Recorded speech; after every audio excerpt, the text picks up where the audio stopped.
Nobody adds up all those things you mentioned. They don't check to see what coin it was. The guy just keeps drying the glass.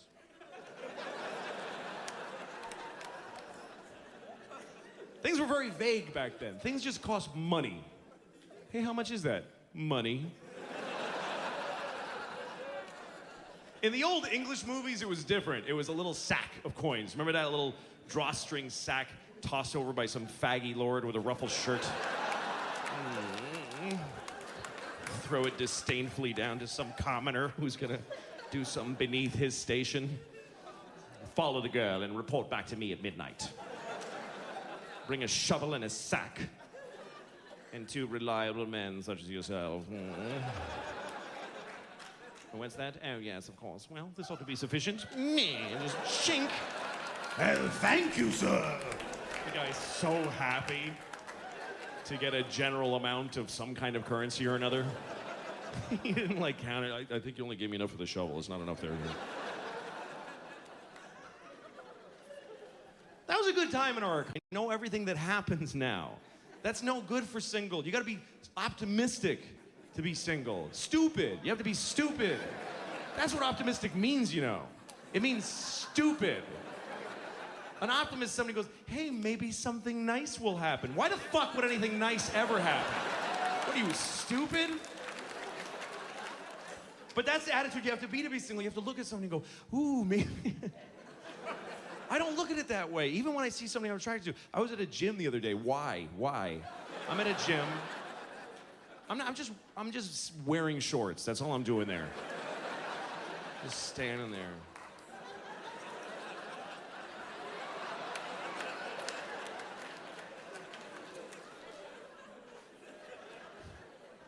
And I look over and there's a girl on the, with the ponytail, and she's on this thing. And I'm looking at her and I'm like, oh, she's awesome. Shit. But then I started thinking, wait a minute, I'm single. I'm on the market. I have value. I could say something to her. I could just walk up and say something. And I'm trying to think, what am I going to say? What do I look like to somebody like that? And then I realized it's been way too long. I've just been standing there staring at her.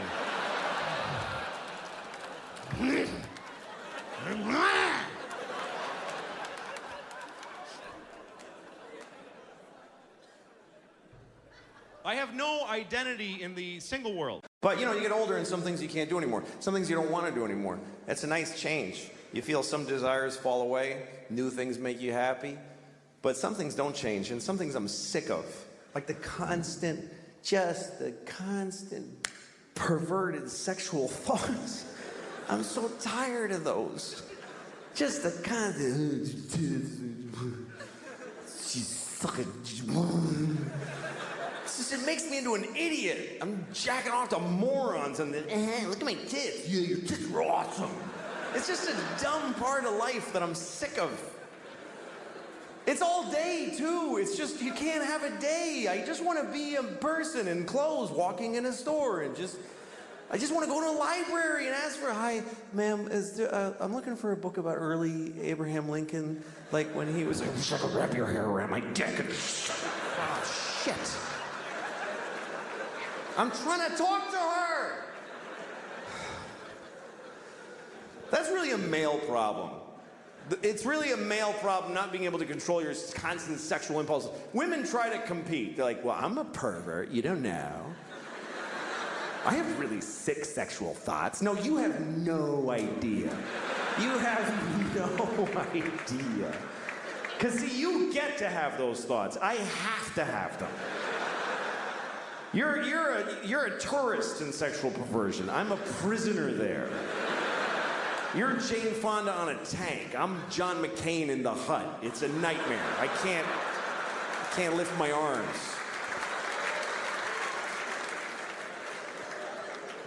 And for, men, sex is such a constant thing. It's not even sex to us. It's just pussy. That's what we call it. Pussy. It's such a, it has nothing to do with women. It's not about girls or chicks like it was in the 50s. There's no guys anywhere in the world saying, let's go meet some chicks and kiss them on the mouth and see what happens. There's none of that. I sure would like to have a girl, my arm around a girl. This, Vanessa, I love, no, it's not. It's just pussy. Pussy. It's not even a pussy.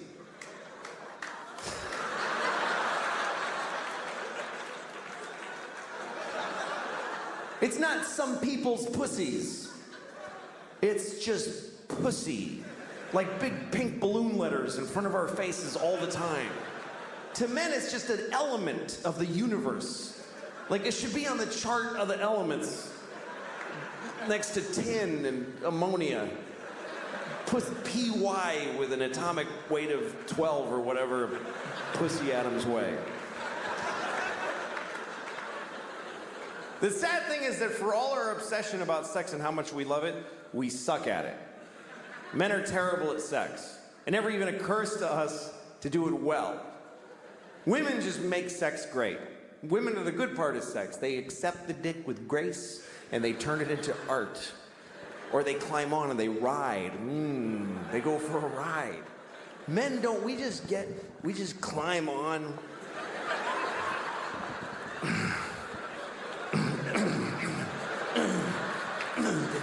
Put my dick in here.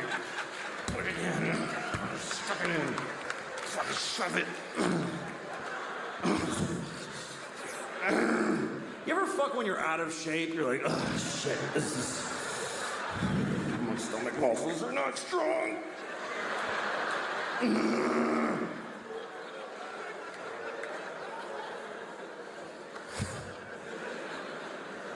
We're so bad at sex, and then we wonder why women aren't like really aggressive about sex. We think it's because they don't have as much desire as we do. That's how stupid men are. That we think they're just weird.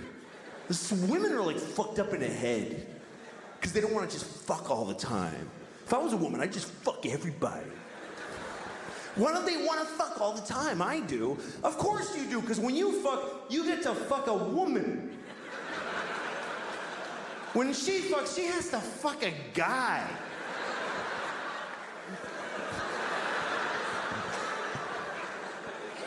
Wildly different experience. For a man, 100% of the time he's fucking a woman, it's the greatest thing that ever happened in his entire life. For a woman, about 40% of the time she's being fucked by a guy, she's thinking, I'll get over this in a week. It's not the worst thing. I'm not gonna cry this time.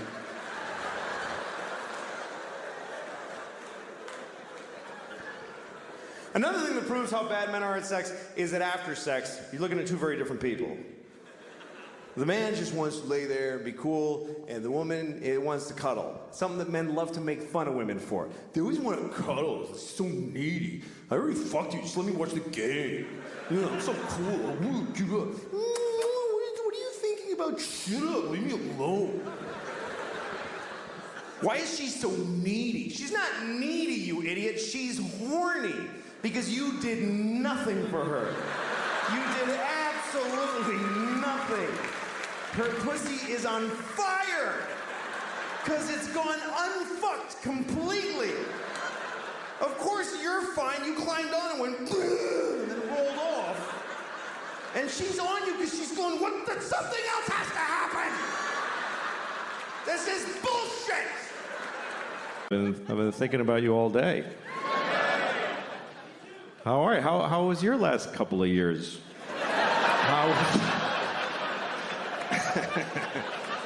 How is 2018 and 19 for you guys? Anybody else get in global amounts of trouble? Anybody else?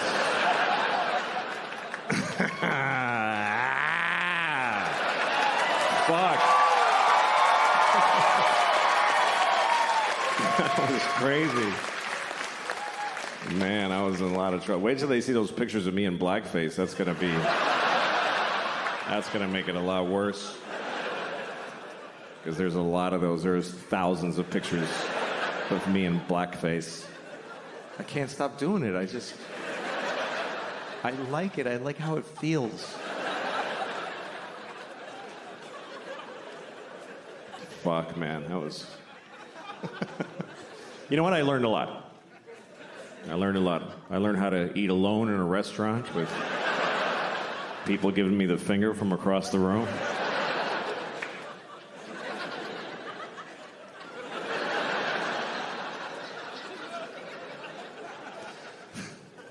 When you get in trouble, you learn who your real friends are. It's true. People like saying that like that's a good thing. Who the fuck wants to know who their real friends are? You don't want to know that, believe me. You don't want to know. It's never who you want it to be. It's not your cool friends, and it's not your fun friends. It's your real friends. I'm here for you. I fucking know that. I have this friend, she's the best person I know, but I sometimes want to punch her in the face because she's so nice. Because I'm not a good person. Like, I'll tell her something I'm having problems with, and she'll say, I'm gonna pray on that for you. I have a feeling when she prays, God's like, ugh. Fuck. This one makes me want to get out of the business. I don't know how to start shows. It's just a problem that I have.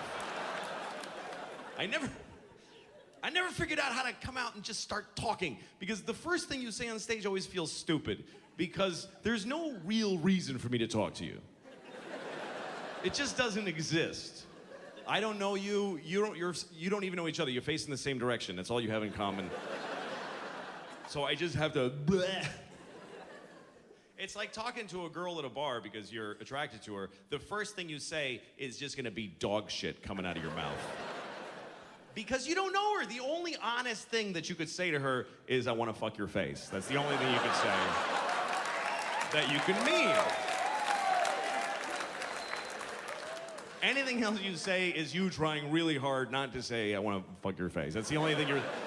I want to put my penis in the lowest hole in your head.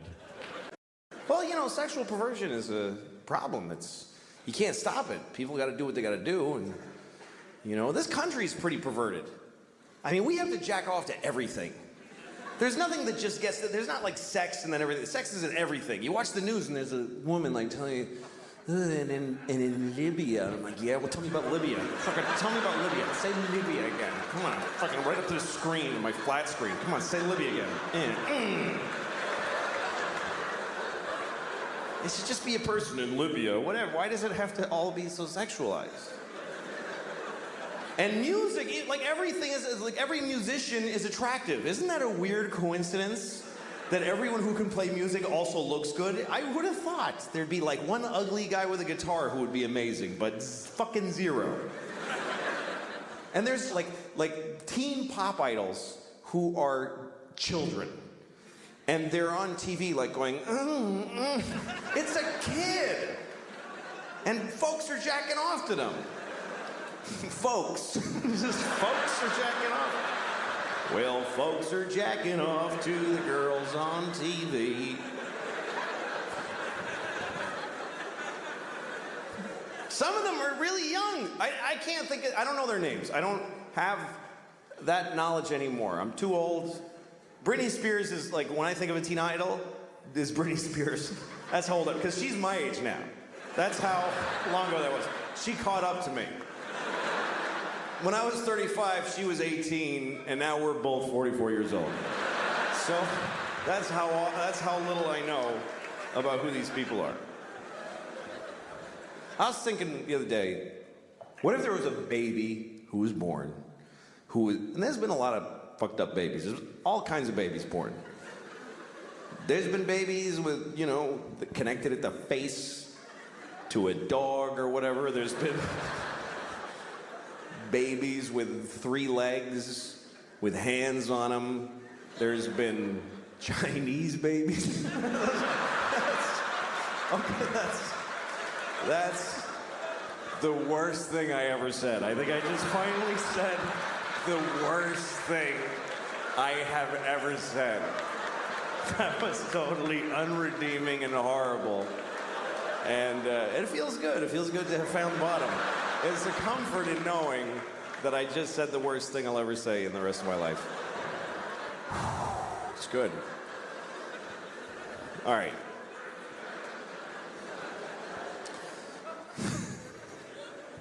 Yeah, I'm not a good guy. I am not. I wish I was a good. So this is a beautiful theater. I like what I do because I get to work in a lot of different places. And recently I did a show in New Jersey in the auditorium of a technical high school. I forgot that existed. Technical high school. That's where dreams are narrowed down. That's... Because we tell our children, you can do anything you want. Their whole lives, you could do anything. But at this place, we take kids, like they're 15, they're young, and we tell them, you can do 8 things. We got it down to 8 for you. And I'm not saying these people are stupid. I got kids, and sort of what I'm trying to say. It's hard having kids because it's boring. That really is the hardest part of having kids.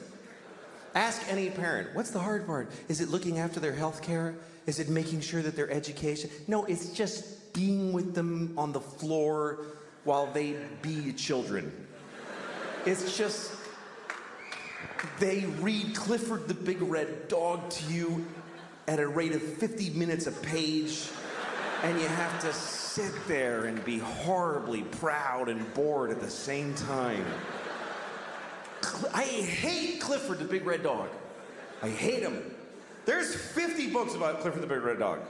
50 books. There's 7 books about Narnia that cover the birth and death of a nation and mice with swords and a lion who's a god. They did it in 7 books. 50 books about Clifford the Big Red Dog. And they all tell the exact same story. Look how big this dog is. That's it. That's it. Look how big this dog is. It's the whole book. Here's how big he was at the firehouse. Here's how big he was at Thanksgiving. Who gives a shit? You just drew him big. You just on purpose made him bigger than people. It should be, look how big I drew the dog in this book. Isn't that a mistake? There's no story. You maybe even just drew him closer to the page. I don't even know if you did it honestly. Tell a story about Clifford. Make something happen where maybe he steps on a policeman and shatters his spine, and it's devastating to the community. He hangs on for 2 months and then dies. And there's a whole, funeral with bagpipes and everybody's crying. And Clifford gets the death penalty, and there's a whole book about his appeal process and how he found Jesus, but everybody said it was bullshit. And the cop's wife was like, I want that dog dead. And then he goes to the chair and they shave all his red fur off, and now he's Clifford the big pink dog. And they put him on a big funny electric chair that the town got together and built. Boring having kids. You gotta play kid games. You gotta play board games. Little kid board games where you and you go tick, tick, tick, tick, tick. You got a 6, honey. 1, 2, 3. It's just here. Just go here. It's just. Daddy, I'm learning. I know, you're gonna grow up stupid because I'm bored. I can't take it, baby. I can't watch it. I'm bored more than I love you. Come on. My girls are 6 and 9 now. They're actually a really exciting age because they're learning to do some cool stuff. I play Monopoly with my kids. That's really fun. My 9-year-old, she can totally do Monopoly. The 6-year-old actually totally gets how the game works, but she's not emotionally developed enough to handle her inevitable loss in every game of Monopoly. Because a Monopoly loss is dark. It's heavy. It's not like when you lose at, Candyland. Oh, you got stuck in the fudgy thing, baby. Oh, well, you're in the got me twirlios and you didn't get to win. But when she loses at Monopoly, I gotta look at her little face and I go, okay, so here's what's gonna happen now, okay? All your property, everything you have, all the railroads, your houses, all your money, that's mine now. Gotta give it all to me. No? Give it to me. That's right. And no, you can't play anymore, see, because even though you're giving me all of that, it doesn't even touch how much you owe me. Doesn't even touch it, baby. You're going down hard. It's really bad. All you've been working for all day, I'm gonna take it now, and I'm gonna use it to destroy your sister. I mean, I'm gonna ruin her. It's just mayhem on this board for her now. I don't like. When I was a teenager, I hated all that time. I hated being a teenager. And then I discovered drugs. And then that's all I gave a shit about. I don't know how I'm gonna tell my kids. How the fuck do you compete with that? How do you take a miserable person with no control over their lives and tell them with a straight face, oh, you can't do drugs. You can't do that, baby. All drugs are a perfect solution to every problem you have right now. How do you beat that? Drugs are so fucking good that they'll ruin your life. I mean, that's how good they are. I can't do drugs now because I'm 44, and I can't hook it up. I can't make that happen. If you're 44 and you want to get high, you got to hurt your back. That's pretty much the only option you have. Hurt your back, get some Percocet, and then you go, I'm gonna get a babysitter and take 3 at a diner. Like, just sad. I'm a little drowsy, woo! I never really could have like I wish I was a drunk. Like that, I love romantically the idea of being a real drunk in my bathrobe all day. Everybody who loves me is always crying. He's destroying himself. I can't watch anymore. Shut up, then. Yeah. Showing up at my kid's school play halfway through. You show who you are, baby! I wish I could be that guy. But I can't drink because I just get tired. I go to sleep. I don't know how people drink and then do shit. Like when I see movies or TV shows where there's people in an office having a power meeting and they're clink, clink, they're making a drink in the daylight with a tie on. Well, Senator, hope you play ball with us in this construction deal, if you know what I'm saying. Yeah, well, I'll see what's in it for me. How is the next scene not all those people just lying on the floor like, oh, fuck. I can't believe I drank whiskey at noon.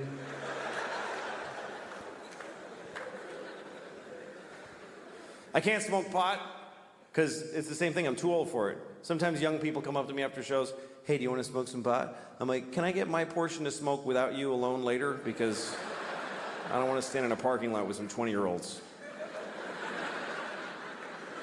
Last time I got high, I was in Kansas City, and I got high because I was in Kansas City, and it was shitty.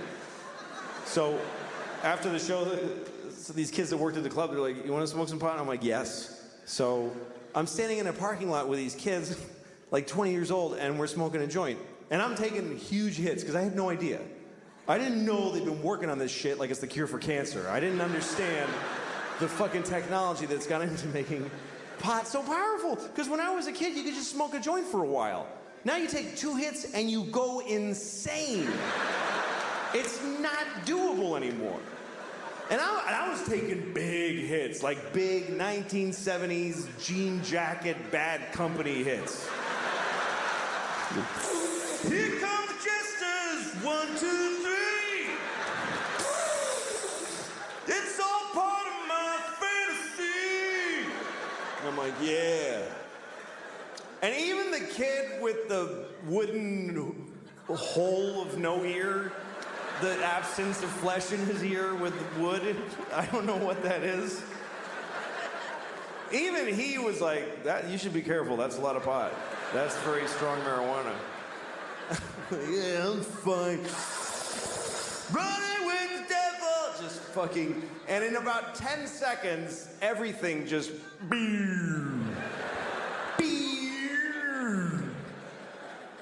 And I'm like, oh, shit. This is an ordeal now. I'm not gonna feel okay for a very long time.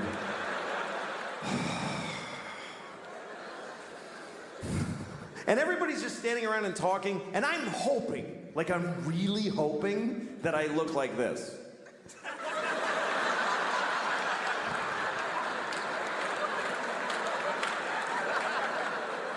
But I'm pretty sure that I was just scanning insanely.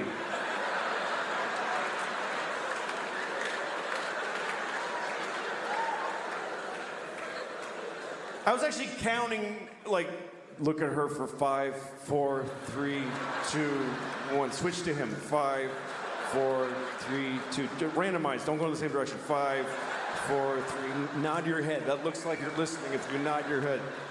Ha ha ha. And at one point I realized I need to get out of here because the air is hitting my arm weirdly and they can tell. They totally know that I'm not handling the way air is touching my arm right now.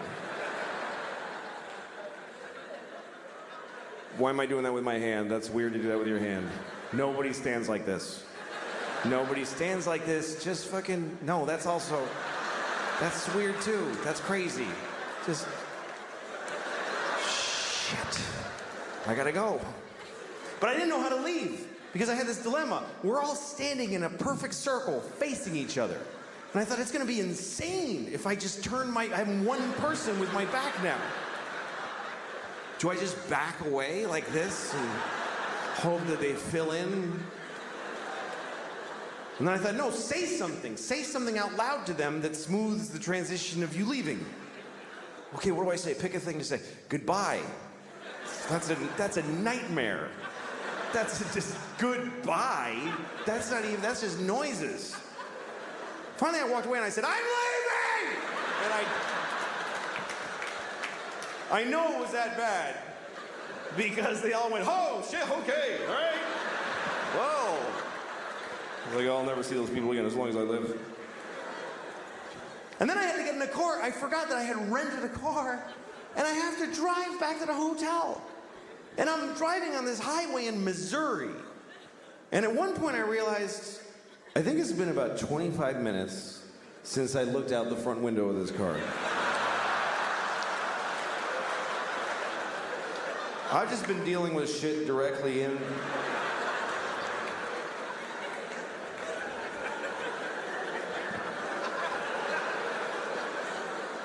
Oh, shit. There's a whole spectrum of responsibility out here. I'm supposed to take part in this. And then at one point, I remember I was at a drive-thru, and I was terrified because there's a lady sticking her head out a window, and she's mad. She's going, sir, sir. I just kept saying, I don't know, I don't know, I don't know.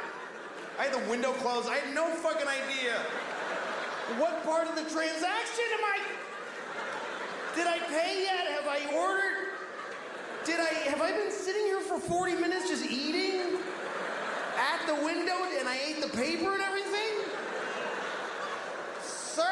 And I just went, I don't want it! And I just fucking bolted.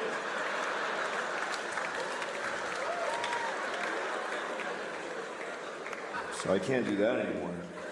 They tell you you're going to hell. And they tell little kids that.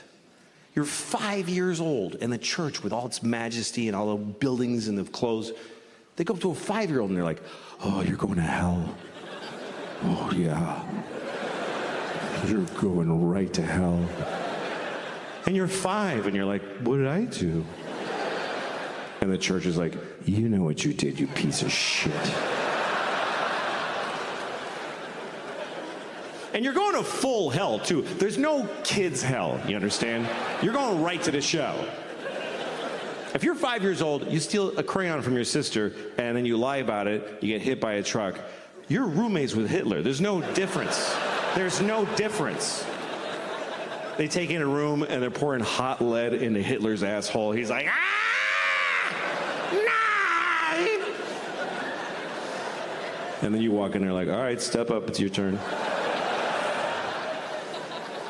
Hitler's like, oh, good luck, little fella.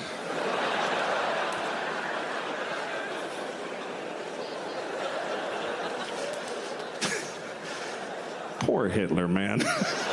I mean, at this point, he's been down there for 75 years.